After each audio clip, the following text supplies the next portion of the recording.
नमस्कार, आप सुन रहे हैं रेडियो जिंदगी 90.8 FM देहरादून का अपना रेडियो स्टेशन। मैं नवनीत आपका स्वागत करता हूं हमारे इस बेहद खास कार्यक्रम में। और इस कार्यक्रम का जो हमने नाम दिया है, जीतेंगे हम। क्यों हम जीतेंगे इस मुश्किल दौर में, जीतना कितना जरूरी है और जीत कितनी खुशी लेकर के आती है। जीतेंगे हम इस कार्यक्रम में आपका स्वागत है। और जो शख्स इस वक्त मेरे साथ मौजूद हैं, किसी परिचय के मोहताज नहीं है, शहर के जाने माने मनोचिकित्सक हैं, एक बहुत ही बेहतरीन मोटिवेशनल स्पीकर हैं, आप संस्थापक हैं फॉरगिवनेस फाउंडेशन सोसाइटी और साथ में PUNLP यानी प्रोग्रेसिव यूनिवर्स ऑफ NLP। जी हाँ, हमारे साथ मौजूद हैं डॉक्टर पवन शर्मा जी। पवन जी, आपका स्वागत है रेडियो जिंदगी के इस बेहद खास प्रोग्राम में। नमस्कार सर, बहुत बहुत धन्यवाद आपका। तो पवन जी, जिस तरह का समय इस वक्त चल रहा है, कोविड-19 के इस मुश्किल दौर से हम सब लोग गुजर रहे हैं, हर आदमी तनाव में नजर आता है। किस तरीके से डिफाइन करेंगे आप तनाव को? सर, तनाव को हम लोग ने बहुत ज्यादा हाइक कर दिया है। जनरली ये मान के चलिए कि तनाव तो हमारे जीवन का एक आम हिस्सा है जी। जो रोजमर्रा की हम जिंदगी जी रहे हैं, उसमें कहीं पे भी जो भी चीज हमारे मन के मुताबिक नहीं होगी, वो एक तनाव हो जाती है। और हर एक घटना जो भी हमारे चेहरे से अगर मुस्कुराहट थोड़ी सी कम कर देती है, तो वो तनाव का ही रूप है। तो अब इस तनाव को हम लोगों ने सिर्फ इतना कर लिया है कि अब हम समाधान की तरफ बात ना करते हुए सिर्फ उस समस्या को ही हम बहुत ज्यादा बढ़ा चढ़ा करके रखते रहते हैं। जी। तो जब हम समाधान नहीं पाते हैं तो यकीनन ये तनाव दूसरी ही बीमारियों का रूप ले लेता है, जो कि बाद में आगे चल करके आत्महत्या, कैंसर, अस्थमा और न जाने कैसी कैसी बीमारियों का नाम ले सकता है। जी। तो तनाव से हटना तो हम लोग नहीं कह सकते हैं सर, हमारी जिंदगी का पार्ट है। ये हमारे जीते जी साथ रहेगा, क्योंकि आया भी है और जाएगा भी साथ में। सिर्फ हमारा काम ये हो सकता है कि हम किस तरह से इसके साथ रहना और कितना ज्यादा इसको इम्पोर्टेंस देना है और कितना इम्पोर्टेंस इसको नहीं देना है, ये हम खाली सीख करके अपने जीवन को सरल बना सकते हैं। बिल्कुल। तो आपने बहुत अच्छी बात बताई कि अपना प्रोग्राम हम लोगों को जो नाम रखा है वो है जीतेंगे हम। तो अगर आप गौर करें सर कि हम कभी खेल भी खेलते हैं जिसको कि हमें बहुत ज्यादा एंजॉयमेंट और पसंद वाला होता है, तनाव वहीं पे आ जाता है कि जीत या हार जी। तो अगर हमने हार एक बात सोच ली तो तनाव आ गया, और जहां हमने जीत सोच ली तो हम खुश हो गए। जी बिल्कुल, बहुत इंपॉर्टेंट बात आपने कही है कि तनाव को हम सोचते तो हैं लेकिन उसके समाधान की तरफ नहीं सोचते। पवन जी, आज के परिप्रेक्ष्य की बात करते हैं, जहां पर आज कोविड-19 के इस मुश्किल दौर में हम ये बेहद खास प्रोग्राम आपके साथ कर रहे हैं। जब तनाव की बात होती है तो आप जानते हैं कि आज किस तरह का जो हवा चली हुई है और जिस तरह का माहौल चारों तरफ बना हुआ है, एज अ मोटिवेशनल स्पीकर और मनोचिकित्सक के तौर पर आप किस तरीके से देख रहे हैं? जी, बहुत अच्छी बात आपने पूछी नवनीत जी। मैं आपको ये बताना चाहूंगा कि हम किस चीज को कैसे लेते हैं, ये हमारे अपने परसेप्शंस के ऊपर होता है। यदि मैं आपसे अभी एक शब्द कहूं कैंसर, तो अगला शब्द जो आपके दिमाग में आता है ऑटोमेटिकली वो यकीनन आता है जानलेवा जी। यानी आपको कैंसर से परेशानी नहीं है सर, उसके जो कारण है, उसकी जो रीजन है, जानलेवा है वो, इससे हमें परेशानी है जी। और जबकि हम और आप जानते हैं कि कई हमारे पास ऐसे उदाहरण हैं कि कैंसर की एडवांस स्टेज से भी लोग वापस आए हैं। बिल्कुल। और अच्छे अच्छे खिलाड़ी हैं, चाहे युवराज सिंह कह लीजिए या और भी बहुत सारे सेलिब्रिटीज हैं जो जिन्होंने कैंसर को हराया है और वापस जिंदगी में आए हैं जी। बट हमको इस तरह से प्रोग्राम कर दिया गया है कि इसी तरह से आज हमारा जो कोरोना है उसके साथ भी जो नाम अगला आ रहा है वो आ रहा है जीवन के लिए खतरा जी। जो हमारे मीडिया है, जो हमारे न्यूज हैं, जो हमारे साथी लोग हैं, इवन जो लोग कम जानकारी रखते हैं, उन्होंने इस कोरोना को सिर्फ नाम दे दिया है कि ये जानलेवा हो गया है, ये बहुत घातक बीमारी है, जबकि जो रिकवरी रेट है वो 98% से ज्यादा है। बिल्कुल। और जो मोर्टेलिटी रेट है, जिनको जीवन का नुकसान हुआ है, यकीनन वो सिर्फ वो लोग थे जिनको पहले से हमारे पास कोई ऐसी बीमारियां थी जो कि जानलेवा थी और वो उससे अभी भी कहीं ना कहीं स्ट्रगल कर रहे थे। और कोरोना के इन्फेक्शन के होने की वजह से सिर्फ इतना हुआ कि उनकी बॉडी की जो रेजिस्टेंस पावर थी वो कम हुई, तो उनके शरीर पे उनकी जो पुरानी बीमारी थी वो हावी हो गई जी। जिसकी वजह से उनके बचने के चांसेस खत्म हो गए। बाकी कोरोना कहिए या कोई भी बीमारी कहिए, ये संक्रमण तो सर हमारे पास हमेशा से रहे हैं जी। हम इन्हीं के साथ जीते रहे हैं और हमारी बॉडी ही ऐसी है जो कि इम्यून सिस्टम या एंटीबॉडी अपने आप डेवलप कर लेती है जी। हमारी एक पीढ़ी रिकवर करती है तो दूसरी पीढ़ी तक वो ऑटोमेटिकली रिकवर जेनेटिक जीन्स पहुंच जाते हैं। बस इसके साथ जो ये भय का माहौल है सर, कोरोना उतना खतरनाक नहीं है, ये भय बहुत खतरनाक हो गया है बिल्कुल बिल्कुल। तो ये भय के माहौल की आपने बात की है, और कोरोना निश्चित तौर पर उतना खतरनाक नहीं है जितना, जैसा आपने कहा कि कोरोना मतलब ये हमें कहीं ना कहीं प्रभावित कर सकता है। और जिस तरह की परिस्थितियां पवन जी आज की डेट में बनी हुई हैं, एक पॉजिटिव रे ऑफ होप बहुत जरूरी है। तो एज अ मोटिवेशनल स्पीकर आप किस तरीके से मोटिवेट करेंगे हमारे लिसनर्स को? सर, मैं सिर्फ ये कहना चाहूंगा कि जो भी आड़ा वक्त जो हम लोग कहते हैं अपने जीवन में कि हम लोग अपने आप को बुरे समय के लिए तैयार कर रहे होते हैं, तो आखिर वो बुरा समय होता क्या है? जरूरी नहीं है कि वो हमारा हॉस्पिटल में जाना ही हो जाए, कोई एक्सीडेंट हो जाए, कोई बहुत बड़ी दुर्घटना हो जाए। ये आड़ा वक्त ही है जी। हमने अपने आप को हर बार, चाहे वो शारीरिक रूप से, मानसिक रूप से, आर्थिक रूप से, जब भी सुदृढ़ करने की कोशिश करी है, वो ऐसे समय से जूझने के लिए ही करी है।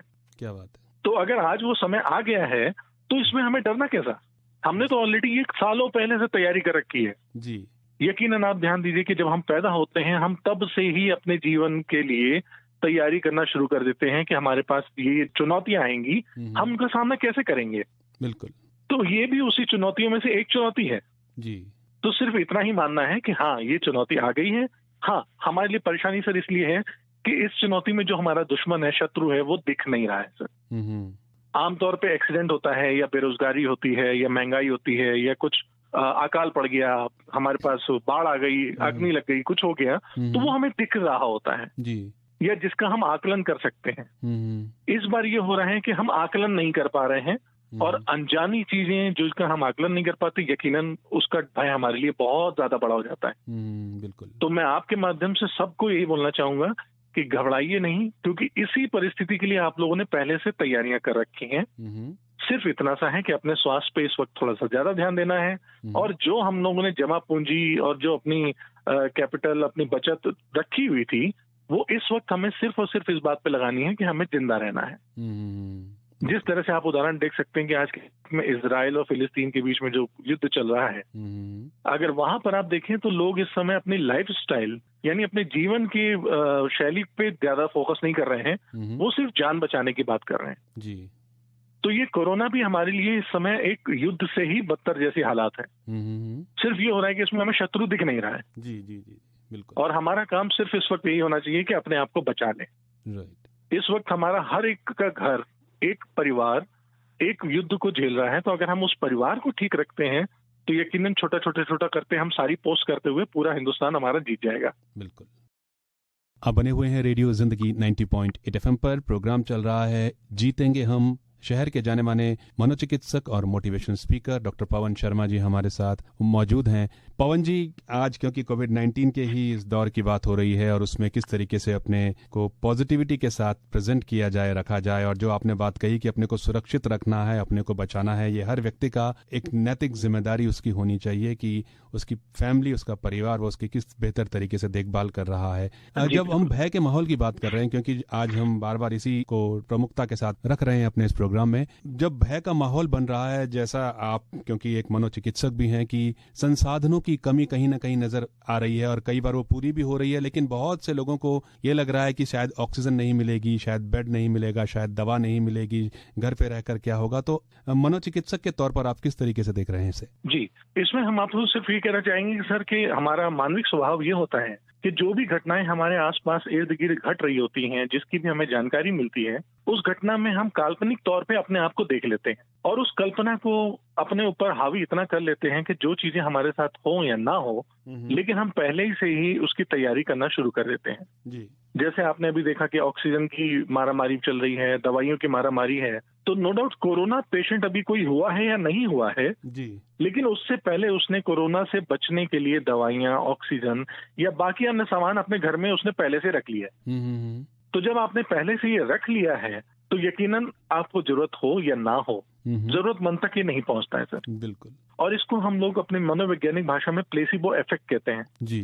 अगर आपने ये सामान अपने पास रख लिया है, तो जाने अनजाने आप उस आफत को या उस बीमारी को खुद में न्योता दे रहे हैं कि कृपया आइए, हमने आपके लिए पहले से तैयारी करके रखी हुई है। क्या बात है, बिल्कुल। तो जब आप इस तरह से अपने आप को तैयार करते हैं, तो आपकी मानसिक स्थिति, आपका दिमाग इस तरह से काम करता है कि जो भी सिम्टम्स आप बोलते हैं, कहते हैं जिस चीजों के बारे में, वो वैसे ही सारी इमोशंस, सारी भावनाएं, सारी प्रतिक्रिया आपके शरीर में पैदा करना शुरू कर देता है। इससे बेहतर ये होता है कि आप अपने स्वास्थ्य की तरफ ध्यान दें कि हमें अगर पहले से स्वस्थ रहेंगे तो हमें इन चीजों की जरूरत ही नहीं पड़ेगी। बिल्कुल। मैं आपके माध्यम से ये कहना चाहता हूँ कि अगर आप देखना चाहें कि हम किस तरह से हमारा दिमाग हमारे साथ गेम खेलता है, तो आप अभी सिर्फ ये मान लीजिए कि आपके हाथ में एक हरे रंग का चमचमाता हुआ कच्चा आंवला है जी, और वो आप हाथ में पकड़ करके अपने मुंह की तरफ ले जा रहे हैं और आप अपने दांतों से उसको काट रहे हैं जी, और उसका रस आपके मुंह में जा रहा है जी। यकीनन नवनीत जी, इस वक्त आपको बिल्कुल वही अनुभूति हो गई होगी जो एक कच्चा आंवला खाने में होती है। बिल्कुल बिल्कुल। और आपके मुंह में वो सलाइवा भी आने लग गया होगा। बिल्कुल, और वो मिठास भी आने लगी है। जबकि इस वक्त आपके पास ना आंवला है, ना आपने उसको काटा और ना ही आपने उसका रस लिया जी।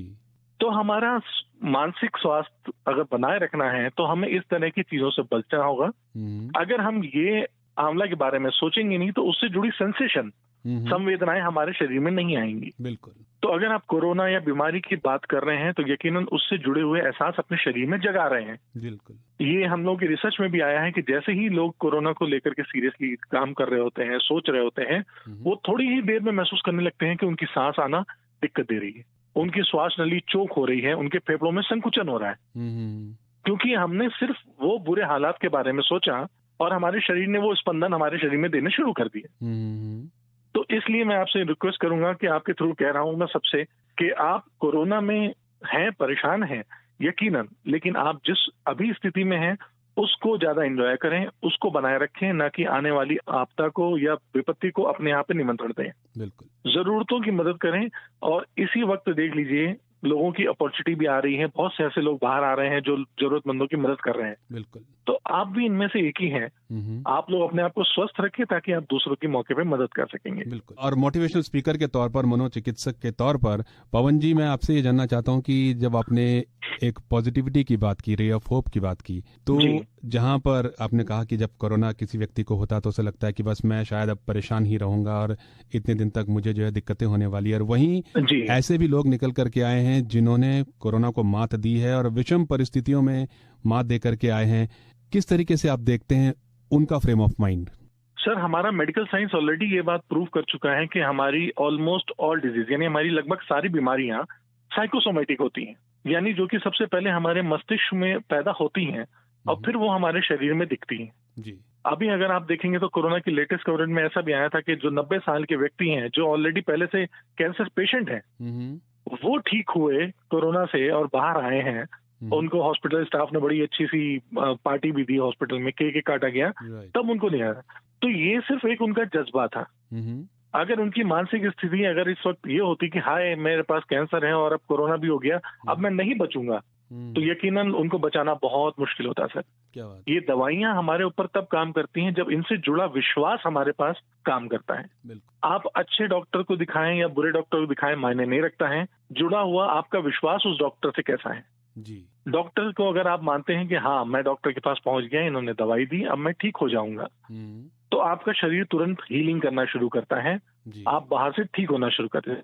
आपका जो भी घाव है, बीमारियां हैं, वो सब आपका शरीर ठीक करता है, जो कि आपकी सोच पे निर्भर है। बिल्कुल। अगर हमारे हाथ पैर में कहीं छोटा सा कट लग जाता है तो हम उस पर बैंडेड लगाते हैं। जी। तो वो बैंडेड हमें ठीक नहीं करता है सर, बैंडेड हमें बाहर की धूल मिट्टी इन्फेक्शन से बचाता है।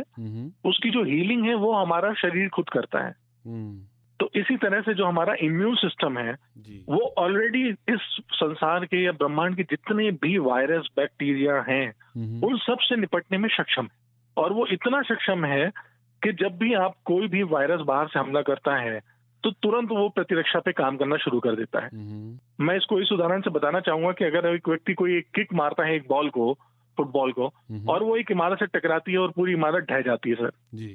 तो इसमें यकीनन उस किक की ताकत नहीं है, उस फुटबॉल में कोई चमत्कार नहीं है, उस बिल्डिंग या उस इमारत के जो स्ट्रक्चर है, उसकी बनावट है, उसकी संरचना में कहीं कोई गलती है जिस वजह से वो इमारत ढह गई जी। तो इस वजह से अगर हमारा जो इम्यून सिस्टम है, हमारी प्रतिरोधक क्षमता है, अगर इसको ही हम विश्वास में मजबूत रखते हैं और इस पे काम करते हैं तो यकीनन चाहे कोरोना जैसी कोई स्पाइक्स वाली फुटबॉल हो या कोई और भी तरीके की हो, कभी भी इस इमारत को ढह नहीं सकेंगी। आप बने हुए हैं रेडियो जिंदगी 90.8 FM पर। डॉक्टर पवन शर्मा, शहर के जाने माने मनोचिकित्सक, मोटिवेशनल स्पीकर, हमारे साथ जुड़े हुए हैं इस बेहद खास कार्यक्रम में जिसका हमने नाम दिया है जीतेंगे हम। पवन जी, आपके कार्यों की तरफ आते हैं। आप इतना बेहतरीन सोशल वर्क करते हैं और आप इतना फ्री कंसल्टेशन लोगों को देते हैं, मोटिवेट करते हैं। फॉरगिवनेस फाउंडेशन सोसाइटी और PUNLP, इसके बारे में कुछ बताइए। जरूर। मैं आपको ये बताना चाहूंगा कि हमने सबसे पहले तो यहाँ पे एक progressive universe of NLP PUNLP के नाम से संस्था स्टार्ट करी, जो कि ट्रेनिंग देती है, काउंसलिंग देती है और कोचिंग भी देती हैं अलग अलग मानव उत्थान के लिए, ह्यूमन डेवलपमेंट सेक्टर में। पर हमने इसके साथ साथ ये देखा कि जब हमने कोशिश करी कि लोगों को हम और ज्यादा हेल्थ पे भी ले जाएं, तो हमारे सामने एक चैलेंज आया कि अपने मानसिक स्वास्थ्य के लिए जो लोगों में शर्मिंदगी है, कलंक है, यानी स्टिग्मा कह लीजिए, वो बहुत ज्यादा व्याप्त है। आदमी शारीरिक स्वास्थ्य की तो बात कर लेता है, वो चलने को तैयार है, जिम भी जाएगा, ब्यूटी पार्लर भी जाएगा, कॉस्मेटिक्स लेगा, सप्लीमेंट भी खाएगा, सब करेगा। और जब उससे मानसिक स्वास्थ्य की बात करो तो उस पर बात भी नहीं करते, कतराते हैं और भागते हैं। तो इस जागरूकता के लिए हमने फॉरगिवनेस फाउंडेशन सोसाइटी स्टार्ट करी सर।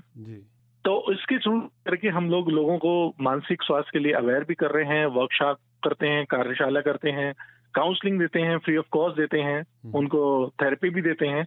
और आपको जानकर ये बहुत खुशी होगी कि हमने समाज में बहुत सारे ऐसे लोगों को बचाया है जिनके की आत्महत्या विचार थे, जो शायद क्राइम की तरफ भी जा रहे थे, नशे की तरफ भी जाना चाहते थे, और वो अगर आज की तारीख में खुश रह करके पढ़ाई कर रहे हैं, परिवार के साथ जुड़ रहे हैं, तो हमें लगता है कि हमने कहीं ना कहीं मानव होते हुए एक ब्रह्मांड में या इस संसार में अपना कंट्रीब्यूशन दे दिया है। क्या बात। तो उस कंट्रीब्यूशन को जारी रखते हुए हम लोग फॉरगिवनेस फाउंडेशन पे ही काम कर रहे हैं सर। और अभी भी आगे हम लोग की बहुत सारी कोशिशें हैं कि ताकि हम लोग अच्छे से अच्छे काम करें और लोगों को मानसिक स्वास्थ्य के लिए जरूर जागरूक बनाएं। और अगर मानसिक स्वास्थ्य के लिए एक बार भी जागरूक हो गए कोई व्यक्ति, तो यकीनन आपको बता रहे हैं एक स्वस्थ भारत का निर्माण बहुत पहले हो जाएगा। क्या बात है, बहुत बड़ी बात आपने कही है कि जो मेंटल स्टेट जो है, जो मानसिक स्वास्थ्य है, उसको जागरूक करना बेहद जरूरी है, और तब हम हर मुश्किल चुनौती को पार पा सकते हैं। जी बिल्कुल। और डॉक्टर पवन, आपने कितने विस्तार से अपने जो फॉरगिवनेस फाउंडेशन सोसाइटी है और PUNLP के बारे में आपने बताया, बहुत ही शानदार काम आप लोग कर रहे हैं लोगों को मोटिवेट करने के लिए। बड़ी सार्थक की आज की बातचीत रही। और जाते जाते मैं चाहूंगा कि हमारे लिसनर्स को आप किस तरीके से मोटिवेट करेंगे आज के इस दौर में? जिस तरह से हम लोगों के पास दूसरों की इंफॉर्मेशन आ रही है, सूचनाएं आ रही हैं, तो हमारे अंदर, मन के अंदर, यानी हमारे दिमाग के अंदर हम एक डरावनी कल्पना बना रहे हैं कोरोना को लेकर के, बीमारी को लेकर के, और अनिश्चितता के भय के माहौल की, जो हमें डरा रही है जी। और आपको बहुत अच्छी बात बताना चाहूंगा कि हमारा दिमाग इतना अच्छे से काम करता है कि अगर आप छोटा सा खेल खेलें तो अभी देखिए कोरोना का भय आपके मन से निकल जाएगा। आप सिर्फ एक छोटा सा विजुअलाइजेशन कर लीजिए कि आपके सामने कोरोना है, और यकीनन आपको वो एक बॉल दिख रही होगी जिसके स्पाइक्स निकले हुए हैं और उसके चेहरा भी बना होगा। बस आप ये देख लीजिए कि आपके हाथ में एक डंडा है और आप कह रहे हैं भाग कोरोना, यहाँ से, यहाँ नहीं आना, मैं बिल्कुल ठीक ठाक हूँ और इस मोहल्ले में दिखना नहीं, इस घर में नहीं दिखना, हमारे शहर में नहीं दिखना। ऐसा करके आप उसको दौड़ा रहे हैं और वो भागता जा रहा है, भागता जा रहा है, भागता जा रहा है, और आपके शहर की परिधि से भी बाहर निकल गया है। और तब उसके बाद आप कमर पे हाथ रख कर खड़े हुए हैं, अब वो कभी नहीं आ सकता मुझे कहना। और जैसे ही आप ये इमेजिन करेंगे, देख लीजिए आपके चेहरों पे यकीनन एक मुस्कान आ रही होगी जी। तो जब ये मुस्कान आती है सर, तो ये ही आपकी एंटीबॉडी बनाती है। क्या बात है। आपकी एंटीबॉडी बनाने के लिए कोई दवाइयों की जरूरत नहीं है सर, आपका स्टेट ऑफ माइंड बनाता है। जितना ज्यादा आप खुश रहेंगे, प्रसन्न रहेंगे, प्लेफुल रहेंगे, एंजॉय करेंगे, उतना ज्यादा आपके शरीर के अंदर एंटीबॉडी बनेगी। तो बस इस तरह से आप छोटे छोटे काम करते रहिए। हाँ, कोई भी जो सूचनाएं आपको मिलती हैं, पहले उसकी सत्यता को आप जान लें, तब उसके बाद अपने ऊपर लागू करें। और कोई भी इस तरह का भय के माहौल बनाने में आप उसका योगदान ना दें, सिर्फ समाधान का हिस्सा बने, समस्या को मत बढ़ाइए प्लीज। बिल्कुल बिल्कुल, बहुत इंपॉर्टेंट बात आपने कही है कि समाधान का हिस्सा बने, समस्या को मत बढ़ाइए। और जब आप अभी बात कह रहे थे एंटीबॉडीज बनने की, तो एक और सवाल जो मेरे जहन में आया, और मैं चाहूंगा कि जाते जाते आप इसका जवाब हमारे श्रोताओं के लिए जरूर दें। जी जरूर। जो इस वक्त जो लोग सेल्फ आइसोलेशन में हैं, क्वारंटीन में हैं, जो जिनकी रिपोर्ट पॉजिटिव आई है, उनके लिए आप क्या कहना चाहेंगे? मैं उनसे यही कहना चाहूंगा कि इस वक्त वो सिर्फ अपने जीवन की अच्छी अच्छी घटनाएं याद करें। अभी इस वक्त हाल में जो आपके साथ हो रहा है, यकीनन ये परेशान वाला है, और ऐसी चीज है जहां पर वो किसी से बांट नहीं सकते हैं। तो अगर उनके पास कोई मोबाइल या कोई ऐसा ऑडियो गैजेट है जिसमें वो अपनी कुछ पुरानी बातें याद करके रिकॉर्ड कर लें, कुछ बात कह सकें, नोटबुक में अगर कुछ लिख सकें तो लिखें। यकीनन ये एक छोटा सा फेज है जो निकल जाएगा। और कोरोना से जो लोगों को डर भी हो रहा है वो इसी बात का है कि उनको लगता है कि वो समाज से निकाल दिए गए हैं, अछूत जैसा व्यवहार हो रहा है, तो वो रिजेक्शन जो है सोसाइटी से वो उनको डराता है। बिल्कुल, ये एक छोटा सा समय है, जो भी आप कोरोना में इस वक्त इन्फेक्टेड हैं, आप आइसोलेशन है, इतना अच्छा समय तो सर आपको कभी भी व्यस्तता के दिनों में नहीं मिल सकता है। जरा अपने बारे में मंथन कर लीजिए, अपने स्वास्थ्य के बारे में अपना फ्यूचर प्लान बना लीजिए कि आपको ये 10 दिन बाद 12 दिन बाद बाहर जब आप निकलेंगे तो आपको क्या क्या अच्छे अच्छे काम करने हैं, और जिन हालातों को आप जूझ रहे हैं यकीनन इनसे जूझने वालों की आप मदद कर सकें, इस सोच को आप बाहर निकाल करके आप आए और आपको कमरे से बाहर आपके परिवार, आपके दोस्त, आपका शहर, आपके चाहने वाले सब इंतजार कर रहे हैं कि दोबारा फिर से बैठना हो, मिलना हो आपके साथ। दोबारा फिर से बैठेंगे, मिलेंगे और फिर से एंजॉय करेंगे। फिर वही दिन आएगा, फिर वही खुशी आएगी। तो श्रोताओं, आज इस बेहद खास कार्यक्रम में जिसका हमने नाम दिया जीतेंगे हम, हमारे साथ जुड़े शहर के जाने माने मनोचिकित्सक, मोटिवेशनल स्पीकर और फाउंडर फॉरगिवनेस फाउंडेशन सोसाइटी और PUNLP डॉक्टर पवन शर्मा, जिन्होंने ये बताया कि आज के इस मुश्किल दौर में किस तरीके से पॉजिटिविटी के साथ आगे बढ़ा जा सकता है और मानसिक सतर्कता है उसको बिल्कुल पॉजिटिव तरीके से उसको एक्सेप्ट करते हुए और बिल्कुल पॉजिटिव तरीके से उसको अपनाते हुए इस जंग को जीतना है। हमें उम्मीद है कि कार्यक्रम आपको पसंद आया होगा। अगले अंक में एक बार फिर से डॉक्टर पवन शर्मा के साथ एक नए विषय पर बात करेंगे। डॉक्टर पवन शर्मा, रेडियो जिंदगी के साथ जुड़ने के लिए आपका बहुत बहुत धन्यवाद। बहुत बहुत धन्यवाद सर, शुभकामनाएं आप लोगों को।